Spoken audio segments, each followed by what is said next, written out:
হচ্ছে আমাদের নাগেশ্বরী সরকারি কলেজের মাঠ। কয়েকদিন বৃষ্টি হওয়ার কারণে দেখেন মাঠ একদম নদী হয়ে গেছে। হ্যালো ব্রিয়ান, আসসালামু আলাইকুম। আপনারা সবাই কেমন আছেন? আলহামদুলিল্লাহ অনেক ভালো আছি। Welcome to another daily blog. গেটের মধ্যে তো একদম স্রোত যাচ্ছে, তো আমি একদম কলেজের ভিতরে ঢুকে ভিডিওটা করে নিলাম।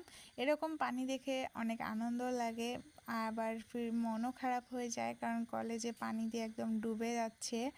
আর একদিকে আবার হচ্ছে এখানে নদীর মতো পা ভিজাইতে পারবো, অনেক ভালো লাগে। তো বৃষ্টি পড়তেছিল, আমরা তাড়াহুড়ো করে কলেজ থেকে বের হয়েছি। তো আজকে এই পর্যন্ত, সবাই ভালো থাকবেন। চলে আসবো নতুন কোনো ব্লগ নিয়ে। আল্লাহ হাফেজ।